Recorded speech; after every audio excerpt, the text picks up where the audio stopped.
क्या कहेंगे सर, जिस तरीके से प्रयागराज में पहले तो हमारे शंकराचार्य जी को अपमानित किया जाता है, फिर उनसे प्रमाण मांगा जा रहा है कि आप प्रमाणित करिए कि आप ही शंकराचार्य हैं। आप क्या सकते देखिए, ऐसा है कि अगर जो लोग मान रहे हैं कि शंकराचार्य नहीं, हैं?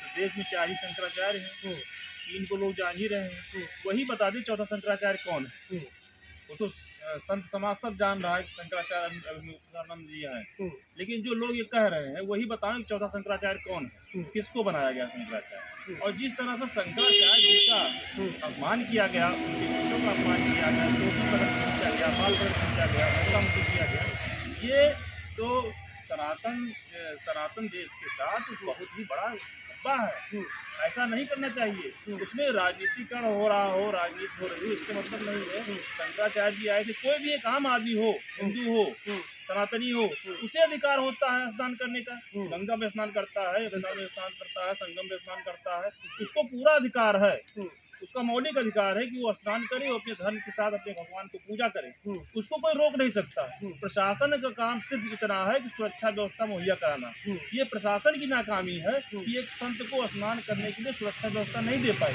वो अभी अगर देखा जाए तो उत्तर प्रदेश में योगी आदित्यनाथ की सूबे की मुखिया है, जी, कहा जाता है वो भी एक संत है, महंत हाँ, मंत्री है। और दूसरी सबसे बड़ी बात कि धर्म के कह लीजिए सनातन को बढ़ावा देने का एक वो भी कहा जाता है कि भारतीय जनता पार्टी सनातन को मजबूत कर रही है। फिर ऐसे में अगर ऐसी घटनाएं होती हैं और उन अधिकारियों पर कार्रवाई नहीं होती है।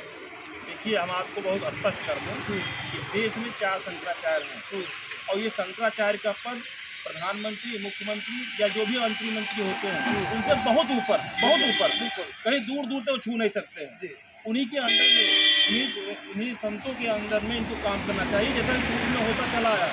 पहले भी राजा होते थे, राजा दशरथ थे, वो भी अपने गुरु का ही कहना मानते थे और गुरु मार्गदर्शन करता था।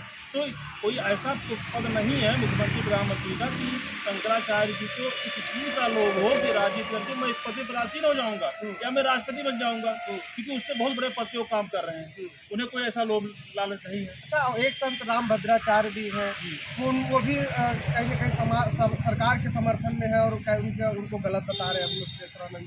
देखिए, हम किसी भी संत को गलत नहीं कह सकते हैं, कि शंकराचार्य गलत नहीं कह सकते हैं, लेकिन जो गलत बता रहे हैं वो ये बता दें कि कोई भी व्यक्ति जो हिंदुस्तान में पैदा हुआ है, भारत में पैदा हुआ है और हिंदू है, उसे स्नान करने का अधिकार नहीं है। और प्रशासन का सिर्फ और सिर्फ इतना काम है कि कोई भी आवे उसको स्नान करवाओ, कैसे भी करवाओ। ये नहीं कह सकता है कि मैं यह व्यवस्था देने में अक्षम हूँ, आप मत स्नान करिए। ये कहना उसकी नाकामी होगी। ऐसा उनको उसकी क्यों कहना पड़ा, यही तो उसकी सवाल है। नाकामी होगी, सरकार की नाकामी होगी। जिस तरीके से शंकराचार्य जी कह रहे हैं कि मेरी पालकी सिर्फ वहां तक जाएगी जहां तक आपके अधिकारियों की गाड़ी गई है। क्या गलत कहा उन्होंने? वहां तक पालकी जा सकती थी। पालकी कोई बहुत बड़ी गाड़ी नहीं, हवाई जहाज नहीं होती है।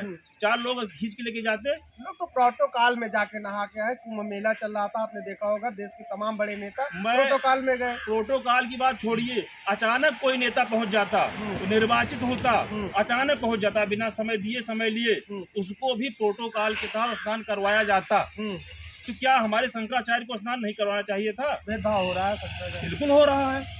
शंकराचार्य जी के साथ नहीं, अभी नित्यानंद जी के साथ भेदभाव हुआ। ठीक है।